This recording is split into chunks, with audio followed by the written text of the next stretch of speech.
Welcome to Beans and Breakdowns, a podcast dedicated to bridging the gap between specialty coffee and the heavy music community. On this episode, I'm joined by Ian Gilchrist, guitarist of the band End of Sanity. Just grab a fresh cup of coffee and wake the fuck up!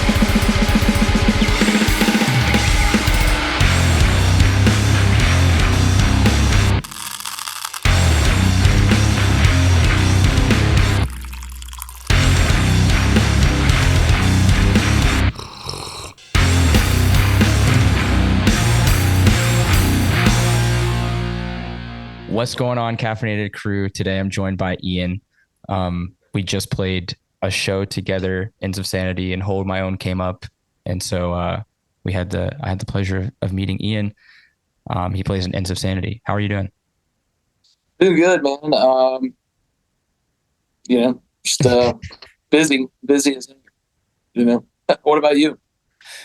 I'm good. Had a busy day yesterday. I went to a show. There was like an outdoor show and some people from Ontario came and played. And then my band played a show, like my other band played a show last night with some local bands. It was like the last show for this band called Scaramanga, which is a really, really good crossover band.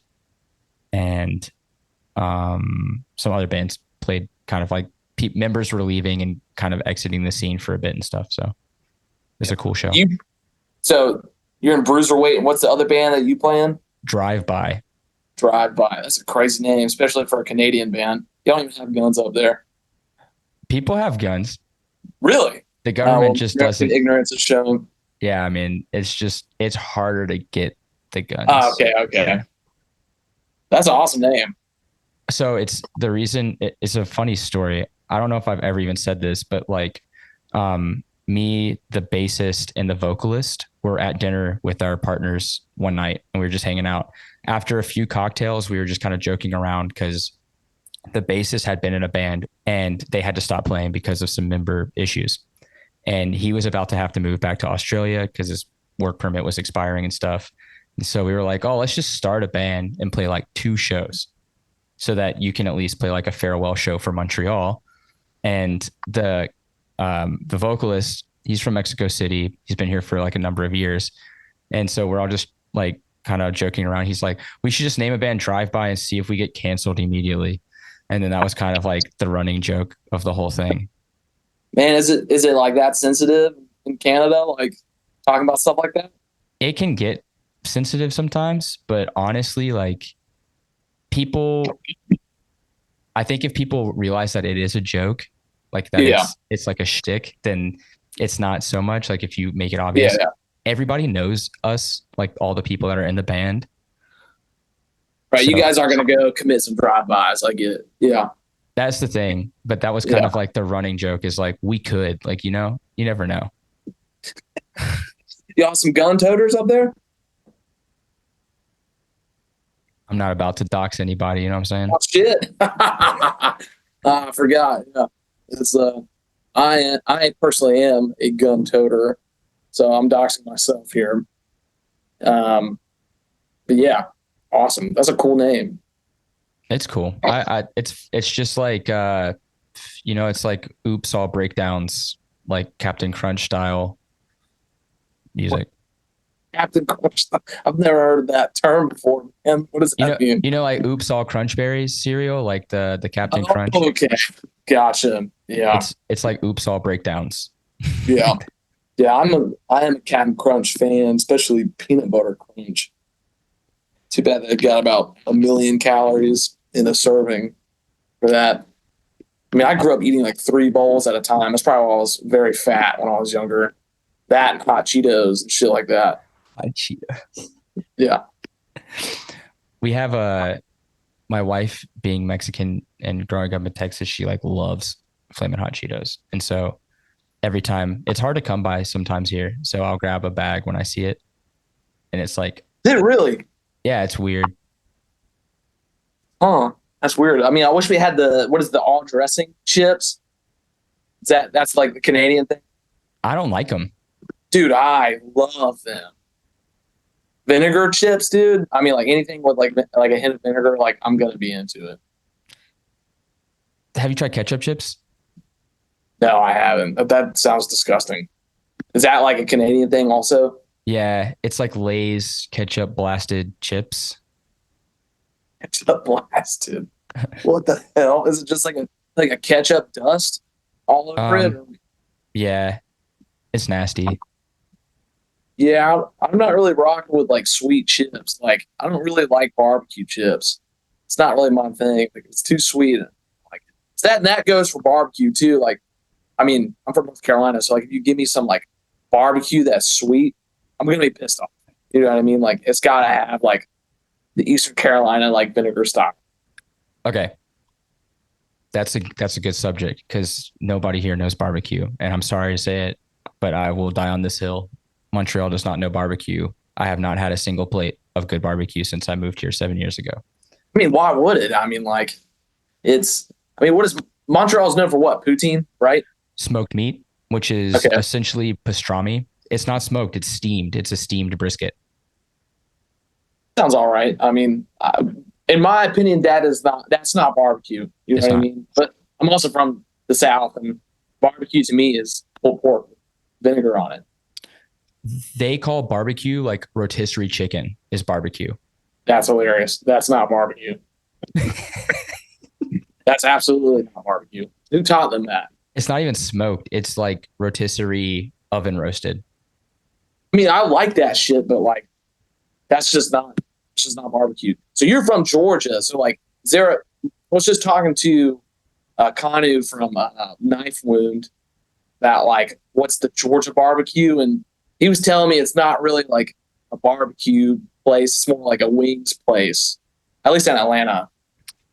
In Georgia as well, we've got a couple like in Savannah, there's 520 wings, fucking great wings.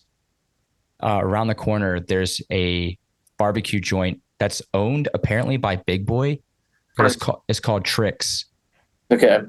and it's like Big Boy the rapper.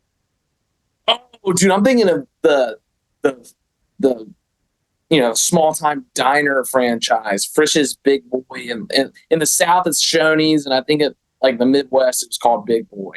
Oh yeah, no, this is like the rapper from Outkast, Big Boy.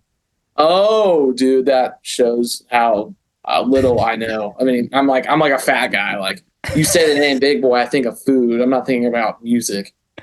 You know But what I mean? because Outkast, both the guys like Andre and Big Boy are from Savannah. That's right. Yeah. Um, so one of them has a barbecue stand called Tricks. It's smoked chicken. It's just like you get like a two-piece combo with two sides like mac and cheese and mashed potatoes or something and a biscuit. Sounds amazing. I love Sold that shit. sold out by like 1:30 p.m. Yeah, so it's just like soul food in Georgia. That's what Kanye was also telling me. Yeah. Yeah. But like the sauce is very particular. It's almost like it is vinegar based, but it's got more of a I don't know how to describe it. I don't know it's peppery. So it's almost like Okay. less runny than Texas. It's a bit thicker, but it's almost got a golden look, but not like mustard from South Carolina. Yeah. I hate South That's Carolina something mustard sauce. really. You're not rocking with it? Have you had it in South Carolina? Yeah, I hate it. I lived in Charleston for 10 months. That's right. Yeah. I hate it. Dude, I want to try it so bad. I mean, I have had it up in Winston, and I'm like, dude, this is just honey mustard. I mean, like, it was all right, but like, I just want to try like the actual, you know, gold barbecue, maybe in like Florence or Charleston or whatever, just to say that I've had it. Mhm. You know, I've had like the Lexington style which is the western part of the state, North Carolina, and there's this rivalry between East Carolina and West Carolina. Mhm. I'm a Eastern Carolina guy. I was born in Greenville, North Carolina, which is ECU Pirates town. And I lived in Wilmington for a good chunk of my life. So like I will always die on that hill, like that vinegar, just straight up vinegar. But Yeah. like, I'm not rocking with the western side of the state. I'll be honest. I mean, like some great people out here, but like it's totally different vibe. Like I also just miss the beach. You know what I mean? Mhm. Like I'm Yeah. a beach guy. That's one thing is like being landlocked is weird. Miserable. I don't like it. It's miserable, dude. Yeah, me and my girlfriend thinking about moving back at some point. I don't know if it's gonna be anytime soon, but yeah, I miss it real bad. I mean, I miss fishing. That was like my thing when I lived in Wilmington. It was like I was either fishing or like, training martial arts, but like the most fun I had was just being at the beach. You know what I mean? Didn't even care if I like caught anything. I'm just glad to be out there. That's the thing is like, I miss being able to drive like in 20 minutes, be at the beach at Tybee, which is like the bummiest beach in the world. And Is that in Charleston? no, Or it's is that just Savannah. Yeah. See, I've never been to a Savannah beach before. I want to go, just because I like the beach. But I've noticed Savannah's not known for the beach, is it? Actually, so it's known to be like a sleeper place. They film a lot of movies there, and then they Really? also, yeah, Johnny Depp had a house there, and I believe Miley Cyrus had a house there. There's been a bunch of people that have like owned houses on Tybee. What's the little island that everybody takes a John boat out to? Is that what that is? No, that one's I know what you're talking about because there's like 3 barrier islands that everybody always goes out to. Yeah, And I've been there and I just cannot remember what it is. yeah. North Carolina, the island everybody wants to go to is like Bald Head, Mhm. which is like southeastern North Carolina, kind of close to South Carolina. I've been out there, did like a job, like I used to clean like hoods for like restaurants and shit like that, and that was a miserable job. But dude, like it was insanely beautiful out there. I don't think anybody had a car. Everybody drove around golf carts. I mean, like they were like rich people. They didn't, Mhm. they didn't want to leave the island. I wouldn't either. But yeah, I want to go to the Outer Banks really bad. I've actually never been. Really? Never been, dude. I mean, because I was like 5 hours away when I lived in Wilmington. I've never been out there, but I had a bunch of friends when I was a kid, like growing up, that loved going to Outer Banks. Dude, I'm watching a ton of videos on like surfing and stuff just because I like miss the beach and stuff like that, and that's something I'm thinking about picking up. But dude, just watching like the surf in Outer Banks is insane. I mean, like they'll have like 20-foot waves out there. I mean, it's insane, man. I mean, like they're professional like surfers from like Hawaii will fly out to the Outer Banks and try to surf out there. I mean, obviously it's like they're used to the crazy surf there, but like it's just crazy to think about that. Like North Carolina has that. You know what I mean? Yeah. Yeah. Savannah, we don't have that. We don't have surf at all. Really? There's times like there's one section of the beach where it does get a lot more wavy towards the edge. Yeah. There's like a little bit of a straight, and there's a little Tybee, which is actually bigger than Tybee.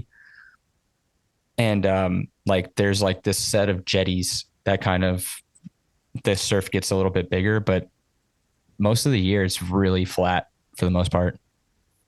Yeah. I've got some friends that like, they're from like, the coast and they don't like waves. Like they're like the current, like kind of like scares them and stuff. I'm not going to say the names. If they listen to this, they know who I'm talking about. But to me, like, dude, the ocean doesn't have, if the beach doesn't have waves, like you just go into a lake. You know what I mean? Like, and dude, what also irks me is if people live like in Ohio or like Michigan or whatever around the Great Lakes, and they're like, yeah, I'm going to the beach today. I'm like, you're not going to the beach, buddy. You're going to the fucking lake. That is not a beach. And I will die on that hill. It's like, it's not salt water. It's not a beach. That's the truth. If it's not like the ocean or the sea, Yeah.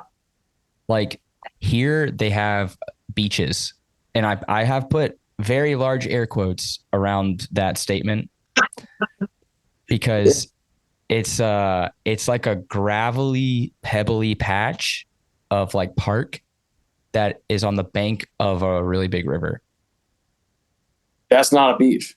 It's not a beach. Yeah. That's dumb. Not a beach at all. Yeah. So yeah, and they tried to pass that off, and me and my wife were like, "That ain't a beach." And where's your wife from? So she is from like central Oh, Mexico.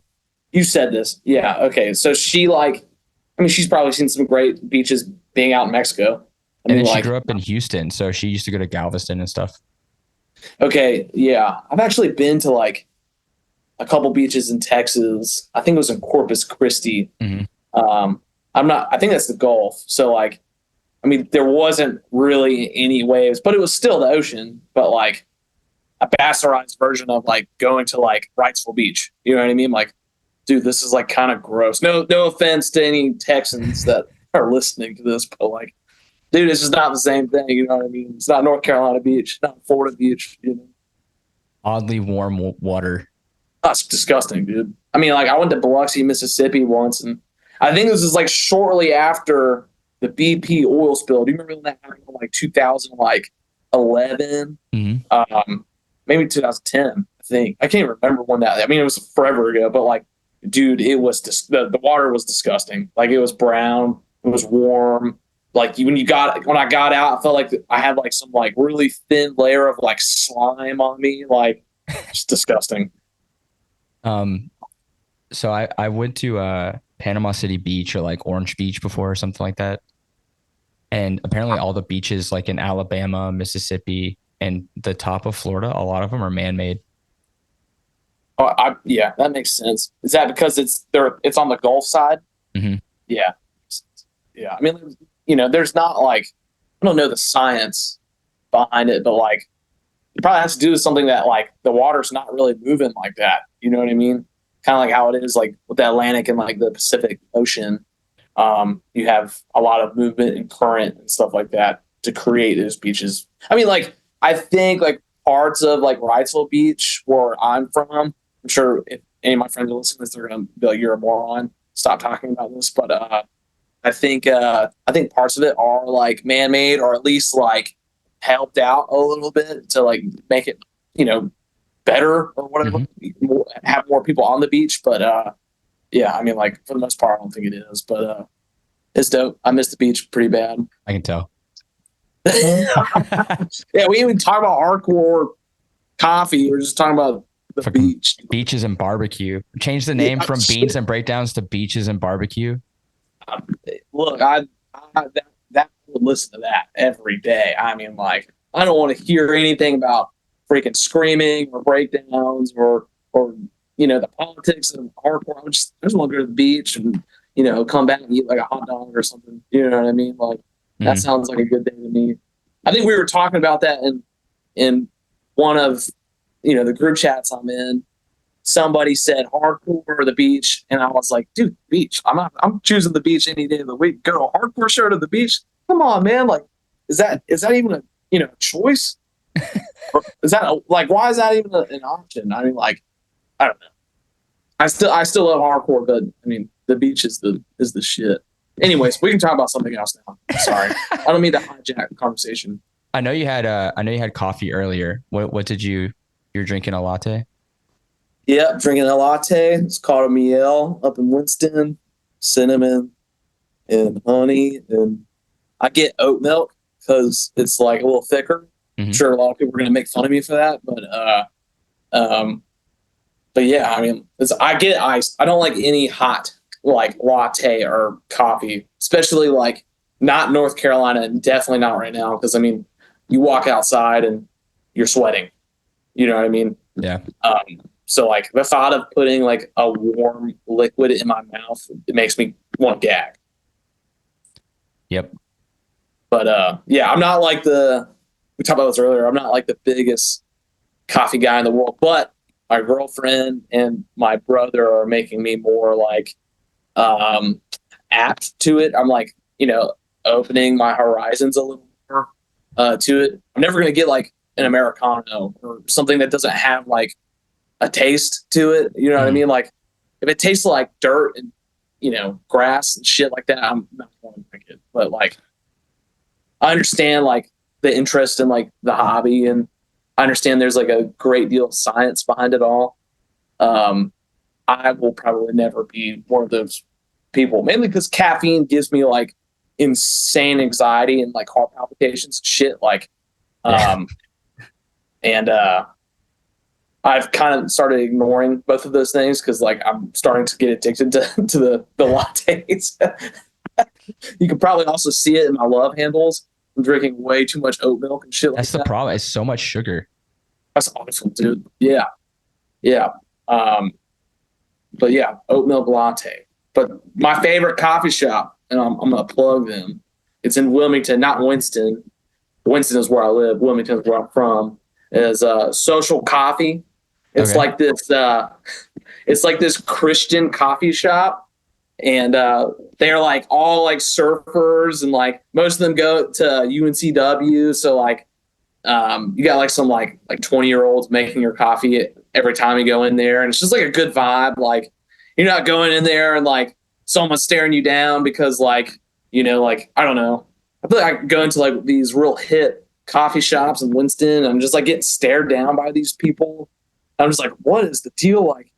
Like, why is this woman with blue hair like just piercing me? I don't know. It's just like it's very strange, like weird attitude. Like, do you like not want me here? Like, but like I don't feel like that when I go to Social Coffee Club. I feel like everybody is like stoked to be there. Yeah, so part of me likes the pretentious thing, like the if you order the wrong thing, then you get stared at. Oh, dude, that's me. Like, Yeah. obviously, I'm ordering the wrong thing.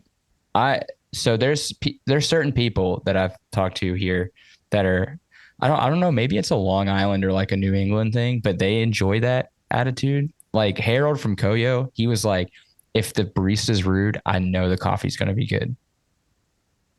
Dude, well, I'm Southern, and if you're rude to me, like it's gonna keep me up at night, and I'm gonna be like upset about it, and like if you don't hold the door open for me, dude, like it has ruined my whole day for about 5 minutes. You know what You I know, mean? Like, you know what's fucked up is a lot of people don't hold the door for you here, but if you hold the door for them, they don't say thank you.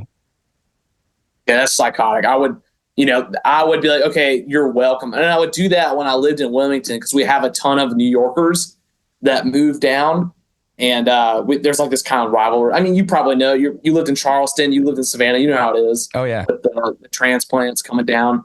Um, And if you don't know what transplant is, whoever's listening to this is if you're from the north or from the west coast and you move to the south, that's usually what I mean, it's a negative connotation every time. Like, I mean, you're moving to my territory and you're disrespecting Southern culture. You don't have any hospitality about you. Like, like what you just said. Like, they don't say thanks when you open the door, hold the door open for them. It's like, dude, what?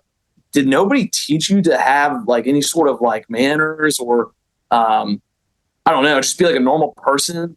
But yeah, when someone doesn't hold the door open for me, man, it kind of irks me, and people make fun of me for that. But it's just the truth. But South's got its issues too. Like everybody here is a horrible driver, so bad. Oh, Florida. Whew. South Carolina and Florida could have a competition to see who is the worst driver. Dude. Yeah, man. You go through South Carolina and then like everybody bottlenecks the shit out of you. Like it's like 65 mile per hour speed limit and they're going 55 for some reason. In the So, left, bro, yeah, why are you in the left hand lane? What is the deal? they camp out. It's like pitch a tent. Like just set up fire there. Yeah. Yeah. Also, I think there's like a law in South Carolina where like semi trucks don't have to get over. They can just stay in the left hand lane. And it happens all the time. I forget which highway it is, but it's miserable. I mean, dude, South Carolina is the armpit of the South. I mean, I'll say it. It's the lesser Carolina. And I hope there are some South Carolinians listening to us getting pissed off because this is the truth. I don't care. I can think of one off the top of my head that's listening, and all disrespect to you. Just name drop them. It's awesome. Gunner. It's shout out Gunner from Strike Face. He's definitely listening. Oh yeah. I follow him too. I don't think I've ever met him, but maybe we won't say anything because I don't know. But South Carolina sucks, dude. He's a tattooer. He should expect to get some shit talk on South Carolina. Yeah. All jokes aside, I do love Charleston. I mean, also this is a little racist though. Is it? Compared to Savannah, yeah. I think it's the lesser Savannah. Really? Yeah, and that is meant with 100% disrespect. because I lived there. I lived through it. Dude, we played a show in Savannah, and I think it was like the best reaction we've ever gotten for. With Ends? Yeah, with End of Sanity, we played with Agonize. I can't remember the other bands that we played with. I think there was an Atlanta band that played. Defiant Path played. Huh? Defiant Path and Sabotage. How do you know this? That's crazy. I saw no, I wasn't there. I wish I was there. I remember seeing the flyer, and that's when I was like, who the hell is Agonize? And then I messaged Nolan. I was like, who's in Agonize? And he was like, it's me and Hosian and Spencer. Yeah. So it's crazy how long I've known those dudes for. Them and Heaven's Die. I feel like I've known them for like almost like a third of my life. But like, yeah, dude, we played Savannah, and it was obviously a bunch of newer hardcore kids, which is fine. It's awesome because they actually care to be there. Mm-hmm. And it just felt like it was just like a good change of pace. You know, people, instead of people crossing their arms, not really giving a shit about being there, like these young kids were like stoked. And there's no horseshoe. I think that was one of the first shows I played. There wasn't a horseshoe. Like everybody, I mean, it was like you were playing like a rock show. I don't know. That's it was crazy, dude. But yeah, I think that was probably one of my favorite sets I've ever played. It was in Savannah. At Lodge of Sorrows, right? It's like the Great Face venue, I think. I can't remember. It was actually a really awesome venue. It was one of the best sound I've experienced on stage. I don't know how great it sounded out there. I'm sure it sounded awesome because the guy that did it is, I think he's like the Terror sound guy. Oh yeah, John. Yeah. And I mean, dude, it was sick. Just playing up there, just sound check. I was like, dude, this is the best we have ever sounded on stage. This is crazy. So yeah, I think that was definitely one of my favorite shows. But yeah, back in South Carolina, dude, freaking Discourse. Did you ever like them? Dude, ever into Discourse? One of my favorite hardcore bands. Oh, ever. Dude, yes. I love Discourse. Yes, dude. I mean, you know, Dwell got a ton of we don't sound like it, but we got a ton of influence from Discourse and like Advent and what about Axis? Oh yes, dude. Okay, so we played Florida Rules Fest. This was probably almost 10 years ago. Josh White, Strength What Remains, had to beg the promoter to put us on it because we weren't a Florida band, and he was like, "All right, fine."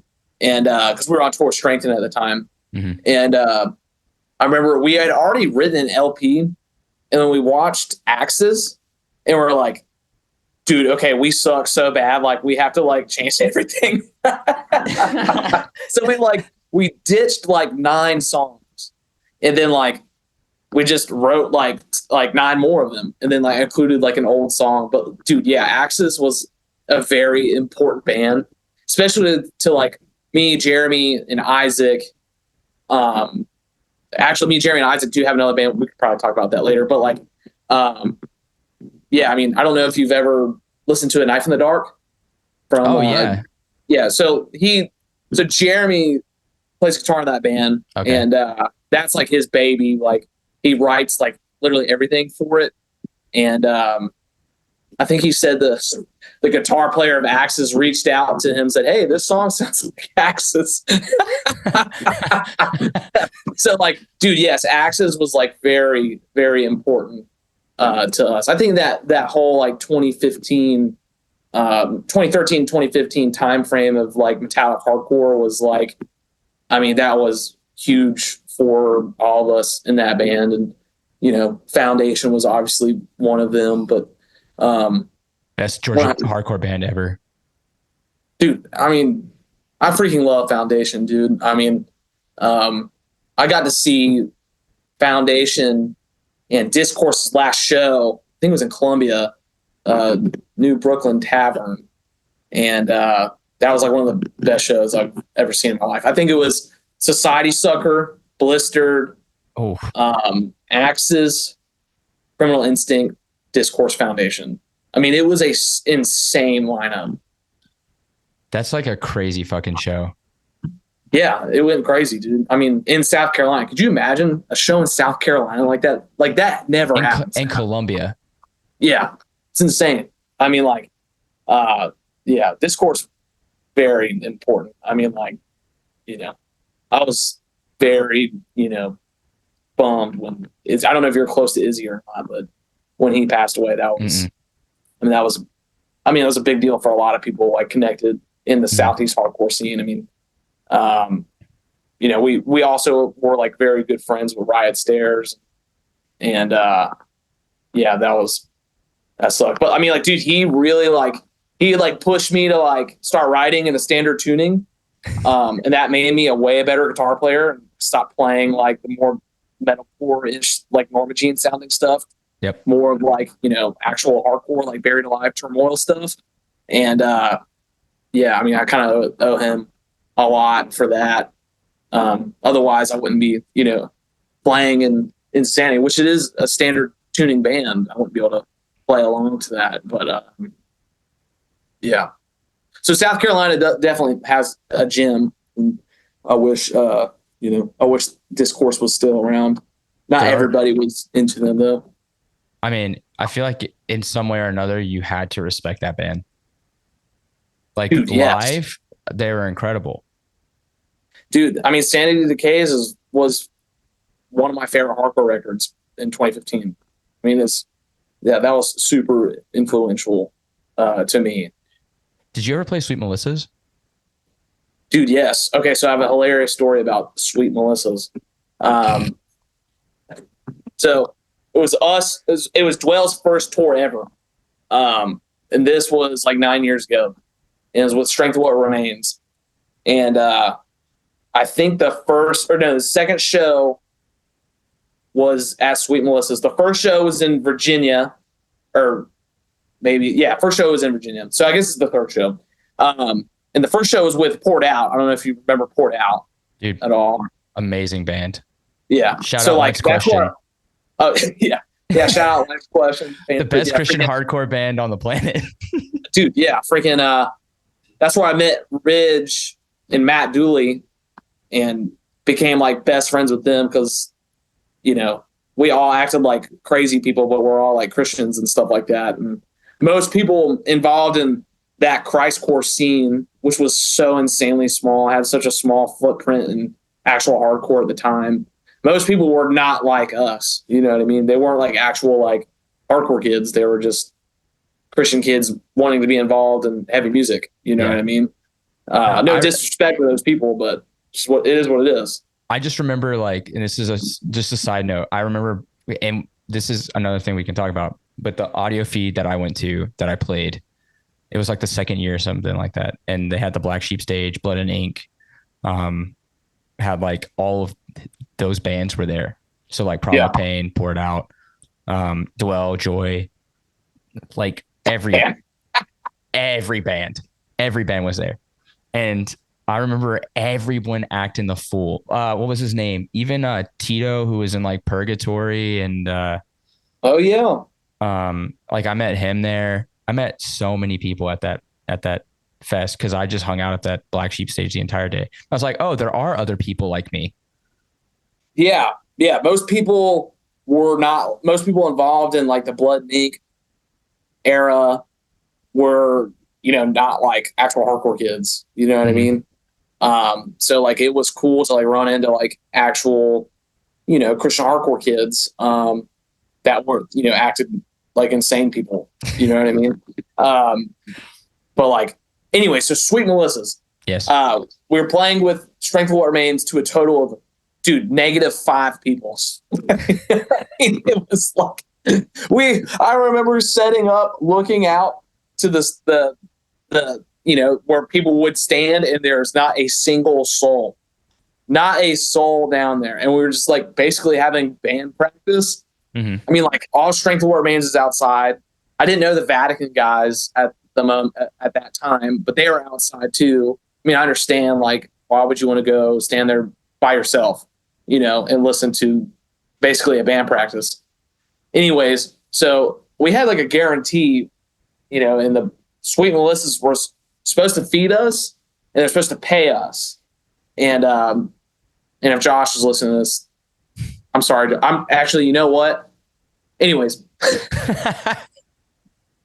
maybe I shouldn't tell this story.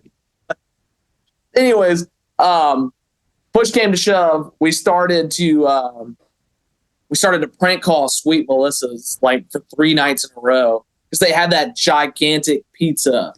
And it was like a lot of money. I want to say it was like $100 for this insanely large pizza. And we did it 3 nights in a row. I think we ordered like 3 of them, or like the max that you could order at a time. So we're like, yeah, we're going to order this and we're going to pick it up. We'll pay when we get there. They're like, all right, cool. And dude, we did it 3 nights in a row. We tried it like a 4th night. They're like, yeah, like we're not letting people order this over the phone. You have to come in person and order it and pay for it. So, and then we called like a health inspector on them because like it was just like so disgusting in the basement. Like there was like just sitting like mop water that's probably been there for weeks. It smelled terrible. Mm-hmm. I mean, they like truly like fucked us over. And I won't get into like other details of it, but like, yeah, it was, it was a hilarious, like, reality of what touring in a hardcore band was, especially a new band. And it's kind of crazy that it didn't keep me away. I mean, I think if that happened to me now, I would probably never go to another show. Plays with 0 people. I mean, fuck, dude. That is humbling experience. But, I was like 19 at the time, didn't give a shit, just wanted to like experience playing in a touring band. And, but yeah, Sweet Melissa's, they didn't feed us. Fuck them. I've seen both ends of the spectrum for Sweet Melissa's. Yeah. Cause like the second or third show I ever played as like a heavy show, I won't call it hardcore because my band was like a day to remember pop punk with breakdowns. The easy core. Yeah. Before that was a term. Yes. This was like 2009. And we opened for Close Your Eyes. If you remember that band on Victory. Yeah. They were Christian, right? They were Christian on Victory, which was strange. And, shout out Sonny. That dude was a real one for real. I never met him. I never met any of those guys. They were really nice. Yeah. Sorry, continue. There's probably like 150 people in the basement. Dude, yeah, that place was tiny. It was scary. Yeah, I'm sure. I mean, like, I don't know, like, how people would react to that band at that point, but I mean, it was like the height when they had come out that video, and it was like, "This is my worship. This is my life." Oh yeah, dude, that's unlocking some memories for me. I haven't listened to that band in forever. Come to find out, they're just ripping off Ignite and adding breakdowns. Dude, Close Your Eyes. Yeah, I think so. My brother Isaac was a big fan of that band. And when we were in like high school, or probably like freshman or sophomore in high school, he was really into that kind of stuff. I mean, yeah. In my sophomore year, I moved high schools, and I met some mutual friends that I had in like church that played music as well. And so we like decided to start like a pop punk. Like our influences were like A Day to Remember. And I was like, I want to play like Suicide Silence. Yeah. And so it was like this weird combination, but it kind of worked. I don't know. But dude, I mean, yeah, my first band, I won't even really say what it was because I don't need people trying to find it on the internet because it's hilarious. But like, I mean, yeah, like it was atrociously bad. I mean, but everybody has a first atrociously bad band. I mean, to the point where it's like, if I watched it now, it would probably bring me to tears how bad. It's just like, it's cringy as fuck, dude. Yeah. There's some videos deeply hidden on YouTube of one of my first, like my deathcore band I played in, and it's not good. And that other band, the Easycore band, there's a page on Reverb Nation, but I will not say the name of it so that nobody dude, I have a band that was on Reverb Nation. I'm not going to say the name of it, but oh my God, it was bad. I feel like if you played in a terrible band, that's where you uploaded your music for some reason. It's a Verb the Noun band. A what? Verb the Noun. So it was a verb and then a noun. Every band name back then was like Verb the Noun. Oh, so like a fuck a dog. like No, but they were like unrelated. Right. Like Run the Sunset. Oh, Like dude, that's a ghost inside. That kind of reminds me of that kind of vibe. That's not like a verb to noun, but you know, yeah, that's pretty bad. that band actually has good musicians. Like Oh yeah, yeah.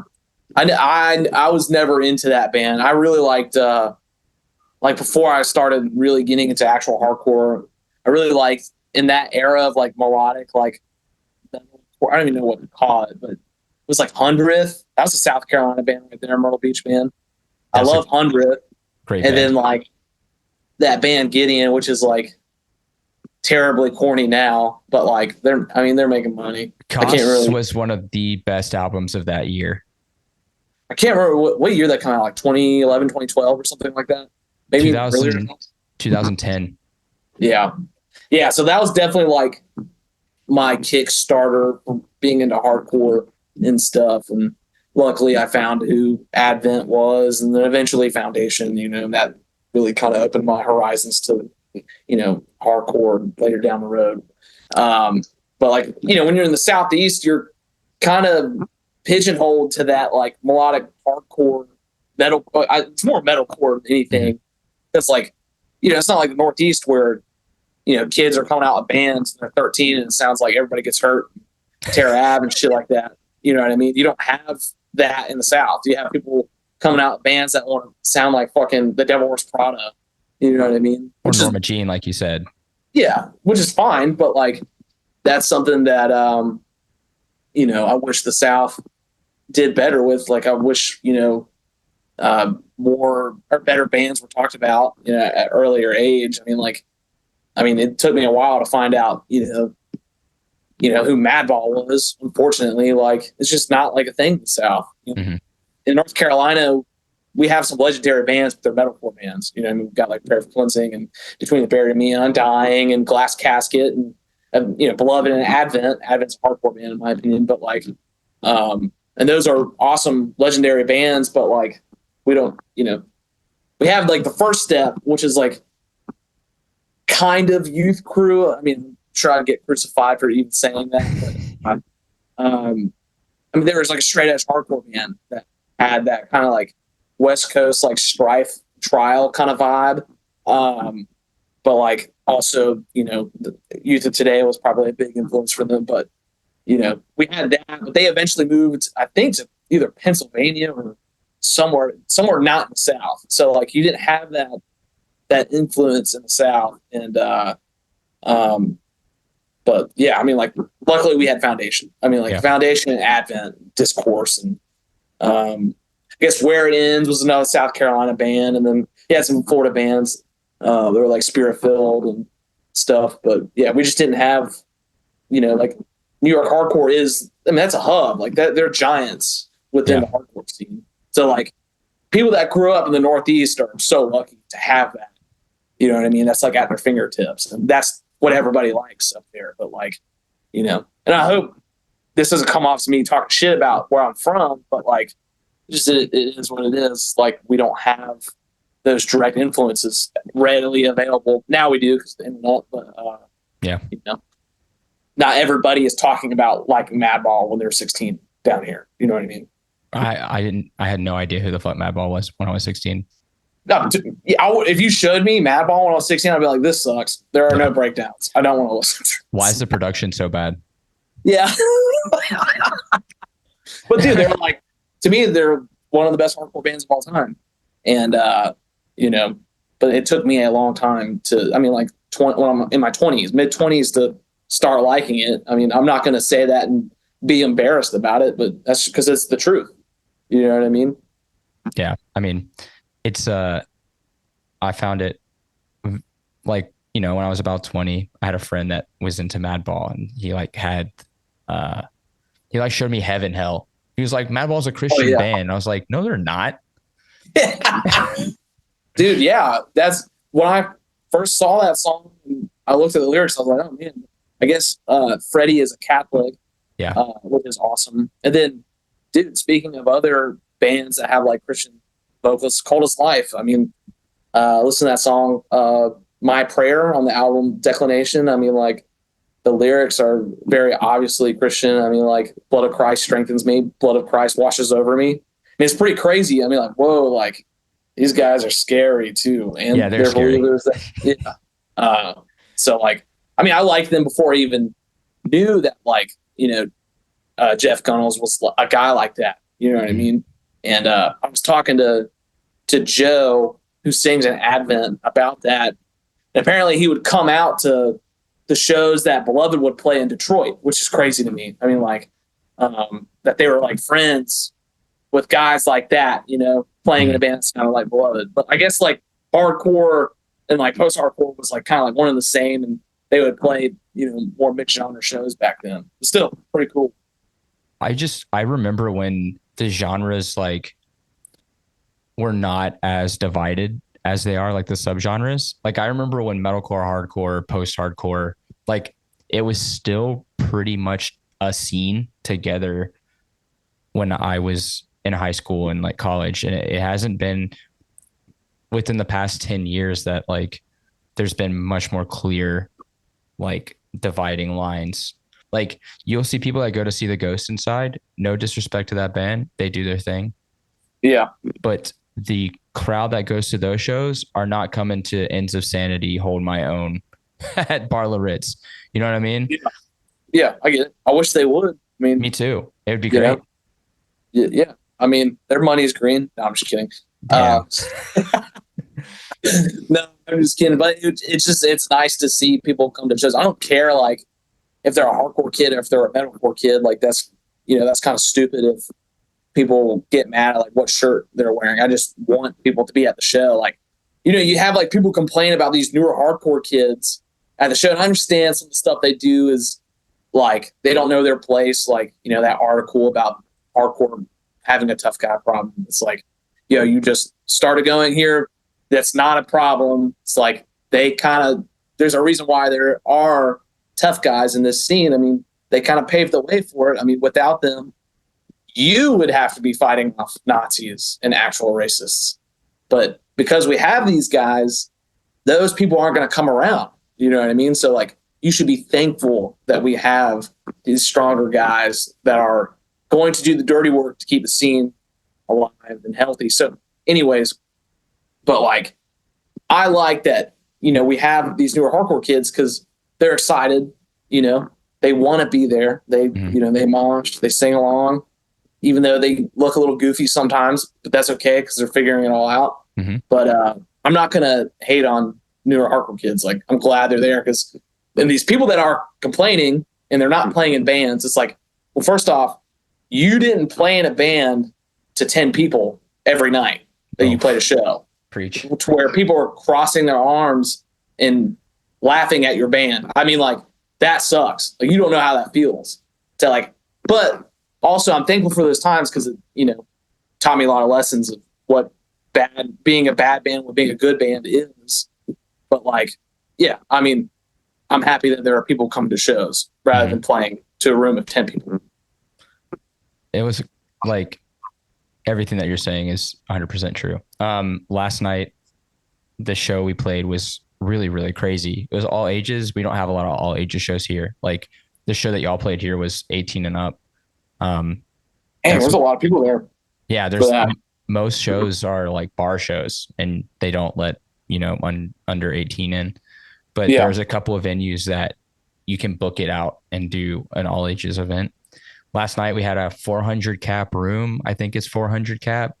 And we set up on the floor in front of the stage. So it immediately cuts the room into like 2/3 of capacity. Yeah. Which is nice. And then the room's packed. Yeah. There's a lot of young kids, like high school, like early college age and stuff like that I've never seen before, which is awesome. And they want to mosh. Like they all want to mosh. Yeah. And I'm like, okay, that's sick. Like maybe it's not the most finesse or stylish mosh I've ever seen, but over the course of the 6 bands playing, you can start to see like them picking up moves and like trying to like make it more stylized compared to like what the older guys are, doing. Like, Yeah. by the end of the night, that two step's looking a lot tighter. You know what I mean? Like by the end of I the don't need to night, be they're hitting at the pinball side to more, dude. side isn't like a bump into the side. The side to side is they're throwing their full body back. Like that's what I want to see. I want to see that shit. That's good.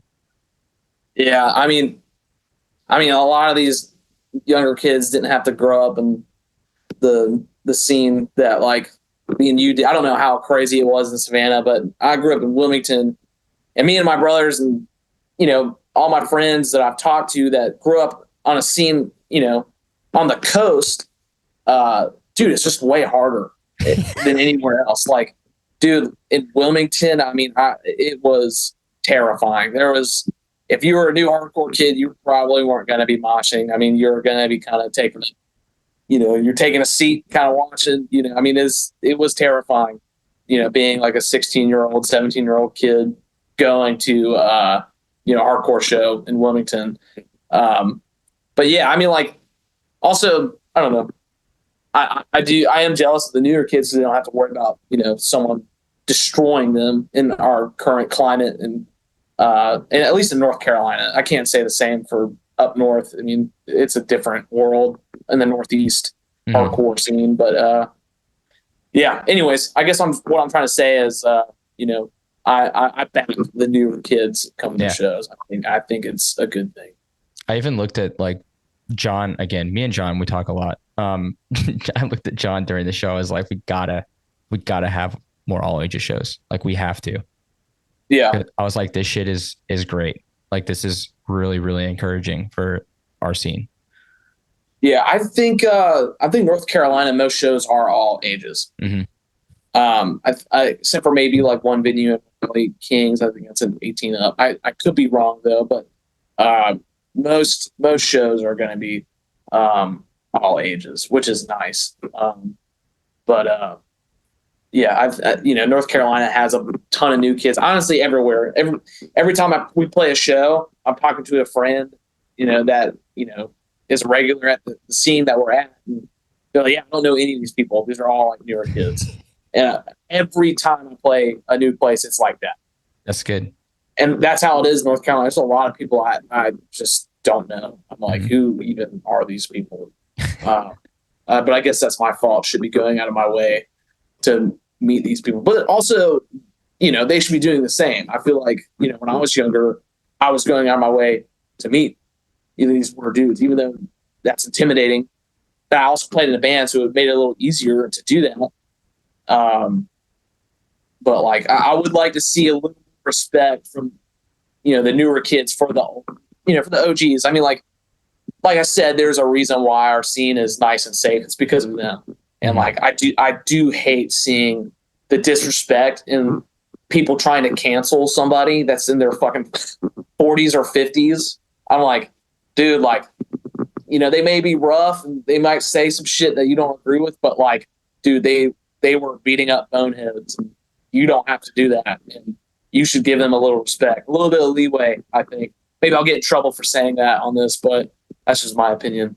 I mean, I understand. And sometimes I'm like, I think maybe we're taking this a bit too far. Like, I think maybe there could be some understanding on both sides. Like, I don't know many old heads that are going to be upset about kids coming into the scene and learning about hardcore. And the thing, like, absolutely, yeah. For me about hardcore is like, it is for everyone, but it's not going to catch like everyone. Like not just anybody can vibe with it. Yeah, I agree with what you're saying. But these newer kids are trying to change shit and like trying to make it like fit their worldview. And it's like, first off, you're 18 years old. You don't know shit. And you should just do what the older people are doing. You should just be watching them and be, okay, this is how it is. I'm not going to come in here and try to change it. I mean, I didn't do that. I was too afraid. I mean, like it was rougher. It was way People rougher. Were scary, dude. People were scary. Like, yeah. They were scary big guys. Like everyone was bigger than me. Every single person was bigger. And if I said some dumb shit and even caught a mean look from one of them, I probably would have just started crying. Like, all right, I'm sorry. Dude, I mean, yeah, I mean, I remember seeing my brother almost, who was, I mean, the guy that was about to destroy him is now one of my close friends. You know, my brother, he hit the wrong dude, and he quickly found out, like, hey, this is not his scene. He is just, he's a guest within it. It's not yours. I hate this idea of these newer kids thinking that this is something that belongs to them. It's like, no, it doesn't belong to you. You're just a welcome guest until you've been here. I think until you've been here for 5 years and you keep coming, then you can say it's your thing. But it's not. I don't think it's your thing yet, because Barren Live's got a song about it. 6-month face. I mean, just tourists at this point. You're gonna leave once you get like offended by something. You know what I mean? Like, this is. I don't know how it is up in Canada, but like, as you know, in the South, it's it's a little. It's different. In the Northeast, it's different. Not gonna cater to younger kids. That's why people leave all the time, because it's like, oh, this isn't what I thought it was. Yeah, I mean, that is the thing with like the boom of COVID hardcore, is everybody was kind of learning it online and it's much more filtered. Yeah, absolutely. But then once you get into the room and realize that like, oh, not everybody necessarily agrees with everything everybody else believes. Yeah. Like, you can have different opinions and mindsets and stuff, but like, if you're in this room, like, you're a part of it. You know what I mean? If you're contributing and doing your part, then it doesn't matter, like, politically what you think, or for the most part. Of course, there are extremes. Yeah, for the most part, absolutely. Yeah, there's definitely some things that like need to be kept out, but like, dude, like, I mean, probably shouldn't get into any specifics of like what people believe, but like, yeah, I mean, I hate this idea of people trying to keep out, like I said, the older dudes that protected this shit because they have a different political opinion than someone else. Right. And it's just like, this is a grown man who makes money for a living and freaking, kept this thing alive for you to come and enjoy. And it's like, now you're trying to kick him out. I think someone was trying to like, someone was trying to cancel like Agnostic Front like a couple months ago. They were trying to cancel Vinny Stigma or something like that. It's like, dude, what are you doing? That man is 70 years old.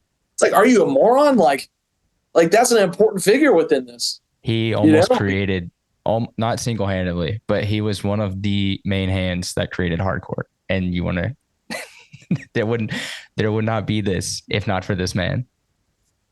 Yeah, that's crazy to me. That's pretentious. That's a very pretentious attitude to have. I mean, like, it's narrow-minded too, though. If you think about it, it's a little bit narrow-minded. Absolutely. You also have to think of like the culture back then, like what people were dealing with, for them to write whatever they wrote. I mean, like, I don't know. You could say the same thing about the Bible. You don't understand the social context of what was happening at that moment. It's an ancient Greek, ancient language that was, it was written down, and a lot of like passing on stories word by mouth. So like, It's just, anyways, that's definitely a different topic. Exegesis and hermeneutics, very important. Yeah, absolutely. That's as churchy as I can get right there. If anybody wants to know what those two words mean, Google it. Okay. I'm going to Google it. Hermeneutics. I didn't even say what I was drinking, which is like one of the most important parts Dude, of this. Go ahead. Freaking, yeah. We're kind of like going off the rails here. Sorry, man. We are. I feel like we've talked about almost nothing, but it's been like an hour. Dude, I'm a rambler. Sorry, man. People are going to listen to this episode and be like, this guy is a fucking idiot. Why is he talking on this? That's how I feel about myself every episode, so it's fine. Dude, that makes me feel better. Yeah. I brought some decaf because we were going to do this like kind of late at night. So I just set this one aside, and usually I would have caffeine at like 2 p.m., but I roasted this coffee. Really? Yeah. I work for this roaster. It's called Balance, and I've been doing a bit of the roasting recently. Let's talk about some music. you're also in Almost Heaven. Is that like the other project you were talking about, the metalcore thing? Yeah, so I sing in Almost Heaven. I don't I think I would say it's metalcore.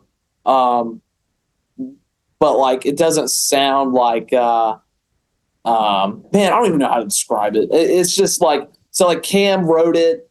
He like was listening to like, a lot of like Long Island like hardcore stuff like Terra Ave and like everybody gets hurt and shit, but like it sounds nothing like that. Okay.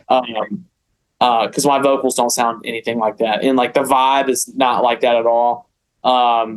It to me it just sounds kind of like Advent and like turmoil, but Hmm. like with like moshy parts. It's just like I think it's more a little more like yeah, I don't know how to describe it at all. When like I think it was New Noise or whatever article asked us what our influences were, I'm just like, I don't even want to give you these influences because it doesn't even sound like it. Like I'm sure when people read Turmoil and Advent, everybody gets hurt or whatever I said, they're like, that doesn't make any sense at all because it doesn't sound like this at all. But that's what our influences are. Um, but honestly, it just sounds like a North Carolina band. I mean, Yeah. like it sounds like Advent. Close. That's the closest thing I could say. But I sing in that band. It's the first time I've done vocals for a band before.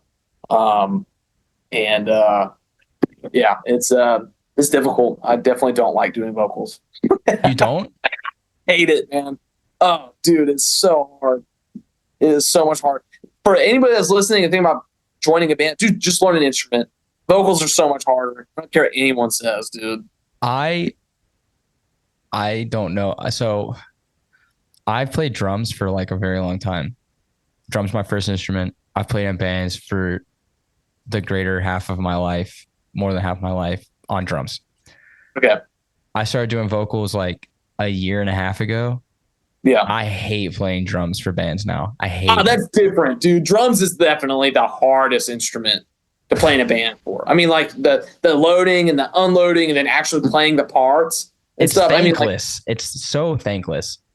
dude, and it shouldn't be because like anybody that drums for End of Sanity, I feel really bad because Jeremy like wrote those drum parts and he's like a psycho. So like I feel bad for anybody that has to fill in for us because it's just a lot. But yeah, I mean, you are truly as a drummer, you are the anchor of the band. And like if your drummer sucks, guess what? Your band sucks. It's just It's how true. it is. It's so true. Like your vocalist can suck and that's fine. But like a drummer needs to be good. So like, yeah, I'd say drums and vocals to me would probably be the hardest positions in the band to play. Guitar is so easy. I think. I think guitar is hilariously easy. Like you don't need to write anything difficult. You're just playing power chords. I mean, like, Yeah. so yeah, but like I like Almost Heaven. I think it's fun. I didn't write any of the music, so like I could say that I think it's pretty good, but I just did like the vocals. I don't like the vocals on it. I like the riffs, but I think I mean I heard it. It sounds good. oh, thanks, man. I think We're it's actually definitely like what you said though. It's a North Carolina band. Like it sounds like a yeah, North Carolina band. yeah. I don't even know how to describe the sound. I think it sounds like metallic hardcore. That's the best way Yep. I can put it.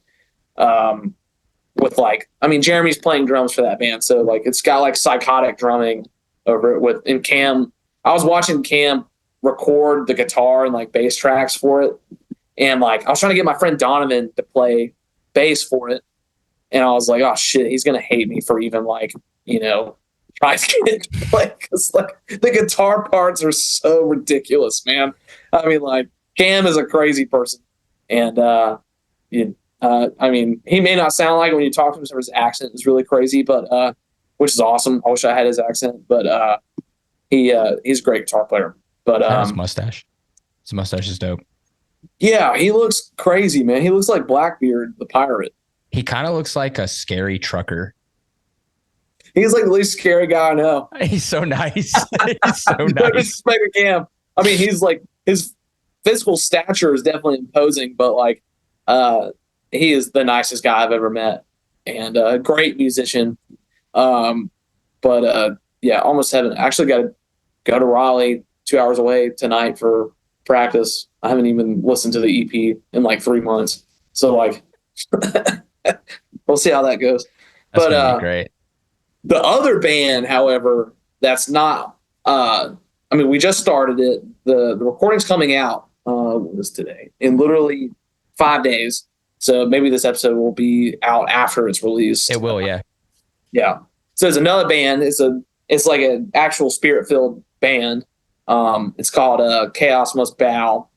And dude, it sounds like Advent and Nails had a baby. That's like the best way I can explain it. I'm playing guitar in it. My brother Isaac, who played drums and Dwell, is singing in it. And he sounds just like Joe from Advent. Oof. Jeremy's playing guitar in it. And then we have like these like two like deathcore guys playing in it. One guy, his name's Corey Pounds. He's like one of the best drummers I've seen in a long time. He's like psycho good. I mean, he plays with his cymbals like 3 feet above his head. It's crazy. I don't understand why he does it. What other bands was he in? He played in, I think, God of Nothing. It was like, and he played in like a We Are Triumphant band. It's straight up like deathcore shit that he was involved in. And there's another guy that's playing bass named Zach. He also was in those bands as well. So like, you got hardcore kids and like deathcore kids in a band, and I mean, deathcore kids are just notoriously good at music. That's just how it is. It's straight up true. Yeah. So like, and I hate the idea of like, oh, because like I'm a hardcore kid, I'm too cool to like play in a band with a deathcore kid. I'm like, dude, that's so like pretentious and lame. Like, who gives a shit? Like, we're playing heavy music. Like, it doesn't matter. Like, he's not wearing a fucking like Furia 5 shirt. You know what I mean? Like, I don't give a fuck about that shit. So like, yeah, I'm pretty excited for that. I think there hasn't been like a good like spirit-filled hardcore band in a long time. I think that Blood and Ink scene was, I'm gonna be honest, I don't think it was that great to me. It just wasn't. I mean, like the bands that were in it, just except for like Poured Out, they were like a face down band, but like I think Poured Out was probably the best like spirit-filled band within that genre. But like, you also got to think, everybody that was involved in that genre was so young. You know what I mean? Strength of What Remains. Yeah, they were pretty good. But like, I don't think they're as good as Poured Out. No, I love Josh White. His newer bands that he's in are just so much better than Strength of What Remains. Just because like, I don't know. Yeah, I just think they, got a better understanding for hardcore, became better musicians. Mm-hmm. You know what I mean? I think like David Ball from Strength of What Remains plays in most of Josh's bands. He's a good drummer. And then Philip, I don't know if he plays in Exit Strategy, but yeah, Josh's new band, Exit Strategy, is very sick. We played a couple shows with them. But yeah, I think Poured Out. But like, I guess so. Like Poured Out, Strength of What Remains. That's really it. I'm not gonna say Dwell because I think Dwell sucked. Are you insane? Well, dude, I was like 19 at the time, man. 18, dude, 19. I bring up Dwell here and people know about it. Oh, I'm not shitting you, dude. I was like, oh, so you know about Dwell? And they were like, that band was crazy. Literally. Yeah, dude. I mean, we were like all autistic and just fucking, this is what it is. I mean, like, we were all battling autism and just trying to be the best musicians that we could for what we were. And it was way too difficult to play. I mean, like, it wasn't fun because it was just so hard to play. It's crazy. Yeah, I felt really bad for Isaac because, like, you had Jeremy, who played guitar, who was honestly the best drummer in North Carolina, I think. Having to, look at Isaac and be like, hey, like, you're sucking over there. And Isaac's like, I'm, like, trying my best here. But, like, that made Isaac way better at drums, like, so much better. But, like, it was a struggle playing in that band. I love all the dudes that were in it. We had like a Jeremy. We kicked out Jeremy. Yeah, I hope Jeremy listens to this, but we kicked him out because like we just didn't know how to deal with somebody who was a musical genius. I don't know if you've ever been around a genius before, but they're just not nice. No. And we were like 18, 19, didn't know how to deal with this guy being mean to us because we weren't at his level. So we just kicked him out, which was absolutely the wrong move. Later, put him back in the band for the last couple shows, and but yeah, I mean, dude. Okay, well, I guess we'll consider Dwell since you think that. So like Dwell, Poured Out, Strength of What Remains, What and about then Joy? I love Cody and Joy. I don't really know the other guys too well, but like I guess you could consider them as well. So out of all that, and then there's so many other Yeah, bands. yeah, yeah. It was just kind of like it wasn't that good, and like those bands compared to like what's out now, Yeah. dude, like not good, terrible. I mean, like with all due respect to every single one of those bands, like just didn't know what we were doing. You know what Life's I mean? Question, way better band than both Dude, Household yeah, and Poured Out. absolutely. Like, and every person that like all these bands that we're talking about right now, they would all agree with me. Yeah, like we just didn't know what we were doing. We were young, like we didn't have the correct influences. You know, I mean, Ridge did. I mean, like Ridge was like talking about Killing Time and like Turmoil and like Madball and shit when we were like 18. So like, but they're also from Maryland, which is close to the Northeast. Mm-hmm. I guess some people would consider it north. I don't because it's underneath the Mason-Dixon line. Maryland is But not the North. no, it's the Mid-Atlantic. Mm-hmm. But yeah, so like they had the good influences, but Yeah. and that's why they were the best band. You know what I mean? They're way better than Dwell ever was. But like it's kind of funny, like all the bands that everybody went into after Dwell was so much better. I mean, like Jacob went to Chamber, Ryan went to Sanction, and then like me and Isaac played in a band called Relinquish, which was like Turmoil and Buried Alive worship.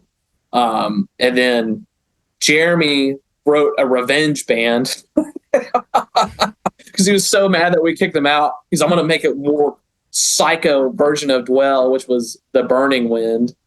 And dude, you should listen to it because it's like insane. It makes no sense. Like if I listen to it now, I'd be like, I can't listen to this because I don't know what's happening.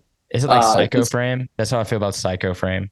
It's way more technical than that. I mean, like it's like not like he's not like shredding on guitar. I don't know if there's no video, but like I'm doing like a crazy tappy shit or whatever. But like he's just the drums are just so insane and like the power rhythms and like the different time signatures. I mean, it's Dwell on crack and trend. You know what I mean? Hell yeah, that sounds dope. Like a cracked out steroid abuser version of Dwell.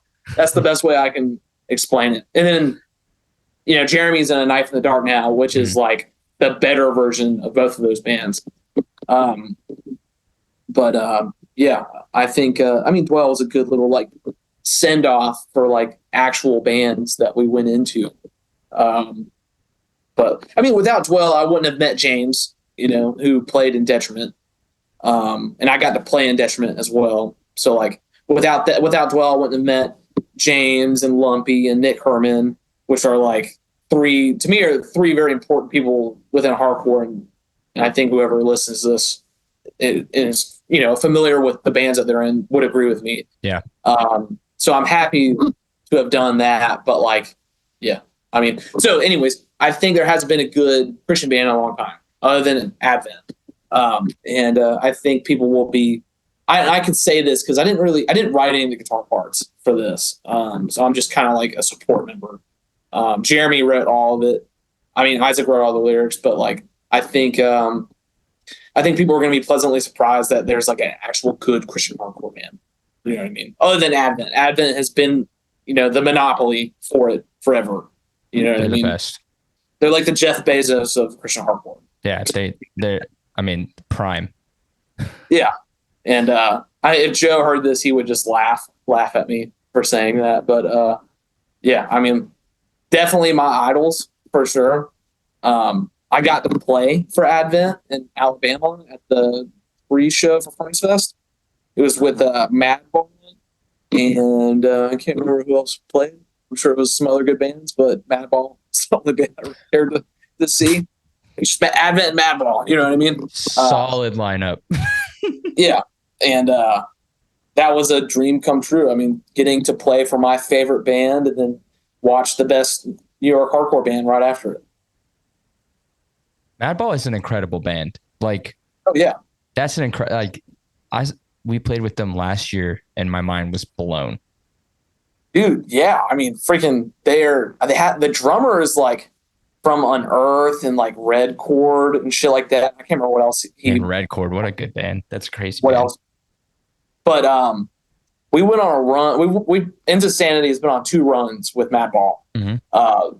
One was Madball Pain of Truth and Us, and the other was Madball Fury of 5 and Us. And the first run we did with Madball, the drummer of Biohazard played for them, which was fucking awesome. And then the second run had the guy from Red Chord and Unearth. But yeah, I mean, it was phenomenal. I mean, it was pretty cool. That's something about Madball I really respect. I mean, I respect them totally because they're the best ever. But they like will take out younger bands that aren't like popular. I mean, like Insanity is not like, in my mind, it's not like a popular band. You know what I mean? And they took us out, and I'm like, this is the coolest shit like in the world. Like, I can't believe this is happening to me right now. Mm-hmm. And they're down to earth dudes. Yeah, big fan of that band. Yeah, Freddie's a very nice guy. Yeah, you should try getting him on this, man. I really would like to. I don't know if I've even sent him a message. He's just like one of those people where it's like, I'm scared, but he's so nice. Like, he's so nice. Like, yeah. Like he got off stage. We watched their set, and he got off stage, and like we were kind of in like the band area, and he like came up and like dapped me up. He was like, y'all set was really fucking good. I was like, what the hell, dude? You just ripped the greatest set I've ever seen. Dude, yeah, they're tight, man. I think the first time I saw them was in 2015 in Wilmington, and like I didn't even know. I mean, I knew who Madball was. I didn't give a shit about that type of hardcore at the time because I only cared about like metallic hardcore stuff. Yeah. Unfortunately, I was a moron. But I remember seeing them and just being like, this is the tightest band I've ever seen in my life. You know what I mean? Mainly because they definitely had that, that drummer that was just so phenomenal. Mm-hmm. And they're everybody in that band is a musician. You know what I mean? So they're just not like some punk dudes that like don't know how to play their instruments. They're musicians. They're fucking phenomenal. That guitarist shreds too. The Matt, younger, yeah. He's very, very good. Very good. Yeah. What? Oh, we're so off track here. I'm trying to figure out where we punch back in. Ends of Sanity. Y'all released that single recently, the EOS. Oh yeah. Mm-hmm. Is this a build up to something? Yeah, we're trying to work on an EP right now. So I guess those 2 songs will probably be on it. Not Alone and EOS. We were thinking about doing an LP, but like the current state of hardcore, like everyone's got ADD. You know what I mean? Like no one can listen to an LP unless you're like phenomenal. Like, dude, that Missing Link LP is so good. Like, shout out to Mike. I don't think he'll listen to this, but if he does, he's the man. But also, this is just so late into the conversation. I don't think people want to listen to me ramble for 2 hours. But it'll work out. It'll be good. The people who stick around, the payoff is there. You know what I mean? Maybe for you, not. I mean, like, I don't know why anyone would want to have a payoff listen to me. But anyways, yeah. So like Pain of Truth, Missing Link, bands like that, yeah, they can get away with doing LPs because they're just sick. They're just so good. Like they can write like incredible tracks. But like for like amateurs like us and Ends of Sanity, like that's hard to do. Like, this isn't like a full-time thing for us. We have other things in our life. Like James has a kid. He's got like a fiance, and I've got a girlfriend. I got a full-time job, and I play in a couple different bands. I train as much as I can, and then Garrett is in school. Cam is in a million bands. Yeah, I mean, like, and which it's just not a full-time thing for us. So it's no point for us to do an LP because like we wouldn't be able to like tour more than a week off of it. You know what I mean? So like, yeah, we want to do an EP. That's a pretty long-winded answer to that question, but yeah, probably like a 6-song EP or some shit like that. 6 songs is still a lot though, man. Like to write 6 great songs. It's difficult. It's difficult to write one good song. Yeah. we're still trying to figure it out. You know what I mean? I can't crack the code. Yeah, I've been doing this shit for 10 years. Yeah, playing bands since I was, actually, 12 years. It's still difficult. You know, it's freaking, you keep learning, especially like playing with guys who are so much better than you. Like, I don't know if you're like the best musician in your band. I am not the best musician in my band. Playing with Garrett is like one of the best guitar players I've played with. And he challenges the shit out of me. But anyways, the new End of Sanity stuff, we wanted to sound more like Marauder. I think we obviously have like a hate breed Marauder vibe. I think we're trying to lean more into that Marauder style. So we're currently working on that. But yeah. I like that. Good answer. Yeah. Yeah. Aside from that, some upcoming shows, what y'all got going on? Damn, I got to look at my notes because there's a lot. I mean, a lot for me, not for, a full-time band. In the grand scheme of a pain of truth. Yeah. Yeah, exactly. We're there in like Australia right now. Yeah, dude. Yeah. Freaking.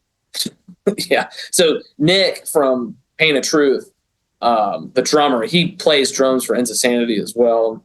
And he's like in our rotation of fill-in guys. I actually met him at a Guitar Center in Ohio. I moved up to Ohio for 8 months because I was with my girlfriend, which was like miserable. Like I made us move back to Wilmington because I hated Ohio so much. And wait, where in Ohio though? Kent, Ohio. Is that near Cleveland? Yes. Yeah, it sucks. I mean, the whole state of Ohio sucks. I mean, like, no my dad lives in like, Akron. It sucks. Oh, dude, yeah. I mean, like, fucking. No offense to all my friends that live out there. Like, I don't like your state. Sorry, it is what it is. They have a great hardcore scene. However, I will put respect on that. Yeah, great hardcore scene. Weather, however, is terrible. But so upcoming shows. Let's see. We're playing Pennsylvania on September 14th with Killing Time and one of our other friends' bands, One by One from North Carolina. They're like a skinhead boy band. Ooh. And I gotta fill in for them as well. And then we're playing New England Metal Fest with, I can't remember who's headlining. That one dude that likes to scream without the microphone. You know what I'm talking about? Oh, Slaughter to Prevail. Yes. Yeah. I hate that I know that. Yeah, so we're playing that on their headlining. And then in October, we're playing Furnace Fest, the same day that Trapped Under Ice and Under Oath headlines, which is hilarious for like two of my favorite bands. Yeah. I mean, yeah, obviously. Freaking, I mean, two very pivotal, bands for the post-hardcore scene and then like the hardcore scene. Which album from Under Oath though? Okay, I don't really care what anyone says. Anybody that's involved in hardcore is going to be like Acts of Depression, and I'm just going to be like, you're lying because like you don't actually like it. Like you don't actually like that album. They don't even like that album. There's a couple songs. Let me rephrase this. There's a couple riffs on that album that are insane, like some of the heaviest shit I've ever listened to. But like, yes, I like They're Only Chasing Safety. I mean, like, I know that's a pretty, generic answer, but like, dude, it's so poppy and catchy. Like, Define the Great Line is great too. Lost in Sound of Separation is awesome. Disambiguation's awesome. I mean, it's all awesome. But like, you don't like Disambiguation? I do not. I'm an Aaron fan. I do not like Disambiguation. It's fucking phenomenal, dude. You need to run it back. As soon as they lost that voice, the golden ginger voice. Yeah. Oh yeah, you're a redhead, right? Or you just red beard? No. I ride full ginger, bro. I had the same. I swear to God, in 2009, swooped hair. I looked like Aaron from They're Only Chasing Safety era. Dude, that's awesome. Yeah, that's freaking awesome. It was my goal, but yeah, that's swag, dude. Define the Great Line is mine, but I got into them in They're Only Chasing Safety. So like, the main tracks are extremely important. Yeah, dude. I remember when I came home from school one day. I was like in the third grade. And I luckily had an older brother that was like involved in like Christian like post-hardcore stuff. And he showed me Under Oath and Norma Jean. And then I think like Pillar or something one day. And I liked Under Oath the most out of all of it, you know? And that definitely like started my progression into hardcore. I mean, I kind of owe a lot to Under Oath, you know what I mean? Yeah. And Switchfoot, Reliant K, and Under Oath are Reliant like K is the best Christian band ever. Dude, aside from maybe like Emery. Yeah, dude, Emery is great. I got a hilarious story about Emery, maybe for another time. I love that, dude. Their podcast fucked me up so bad when I was in church. Bad Christian? Yeah, it was the best. I worked at the church that Joey is a pastor at. Oh, so they're still Christians? Yeah. Well, yeah. I know Joey is. I'm not sure if Matt and Toby are. I think they are. I don't know. They might have deconstructed to the point of no return. Ian, thank you so much for hanging out. Yes, sir. Like I said, playing with you guys a couple weeks ago was a lot of fun, and I really enjoyed our conversation. Wish we would have had a bit more time to hang out then, but this has been nice. Next, I mean, like we want to come back because we do like playing Montreal. It's awesome. Y'all should just if we do it again, y'all should just be a part of the run. You know what I mean? I want to do that. We have our visas, so we can play the States whenever we want, whenever we need to. Yeah. So be dope. I got one more question for you before we go. All right, let's go. What's your favorite city for beans and breakdowns? For beans and breakdowns? Yeah. What do you mean? For hardcore and coffee? All right. Dude, Wilmington, North Carolina. That's just how it is, dude. I mean, like, if I had to do a place that I'm not from, it would be Port Jefferson and Long Island, New York. Long Island's dope. Some of the best food. New Haven, Connecticut's probably number 3, but yeah. Pizza? Is it pizza? Absolutely. The pizza's insane. Dude, Toronto. Some of the best pizza I've ever had in my life. No, come on. Dude, I'm not kidding. There's a place called North of Brooklyn, and you can talk to James about this. It's because he got it from Blaine. I already know this shit. I know they push everybody there. Dude, listen. So we had this vodka pie with this basil oil drizzled all over it. And dude, I've had some of the best pizza in the United States, which is New Haven. And dude, this was like just good. It was phenomenal. So good. Have you had it? No. Okay. No. But I'm going to the GTA this weekend because we got Hold Your Ground. And I'm going to try it. I'll try it. Dude. Yeah. I will say it's a bit of a wait too. I mean, there's a lot of people trying to get through there. It was incredible. I mean, yeah. So I'll say Wilmington. I'm gonna say pizza instead of beans because if anyone's got a latte with cinnamon and with some honey, sort of flavoring in it. Yeah, I like it. So I'm gonna say Wilmington number 1 just because that's my hometown. Long Island, New York, and then New Haven and then Toronto. Second. And dude, Montreal's great too. You're hurting my feelings with Toronto, but it's okay. I understand. I get it. I love Montreal because it feels like I'm in Europe. I mean, yeah, kind of. Have you been to like Norway or Scandinavia or anything like that? I have not been outside of North America. Okay, it's got like a vibe like that. It's kind of like it's not as French as people say it is, other than the French speaking, and there's a lot of French people like from France. Yeah. But the actual vibe of the city reminds me a lot more of like an Amsterdam or Copenhagen. Okay. Yeah, I think I can see that just from like stuff I've seen on TV and the internet, shit like that. I can see that for sure. Y'all got it. You should go. Ends should go play Europe. Y'all would like it. We've been asked quite a bit. It's just logistical issues, just trying to find the time and stuff like that. But well, Ian, thanks again for your time.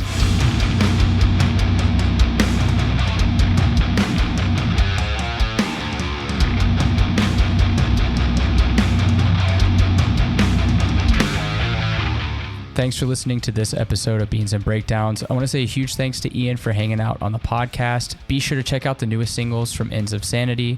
You can also hear the EP from Almost Heaven and the newest EP from Chaos Must Bow, like we talked about in the episode. Give that a listen on all streaming platforms. If you've enjoyed the podcast, please subscribe and leave a review. You can find out more information about the podcast by following us on Instagram at Beans and Breakdowns or on the web at beansandbreakdowns.com. Until next week, be sure to stay caffeinated and wake the fuck up.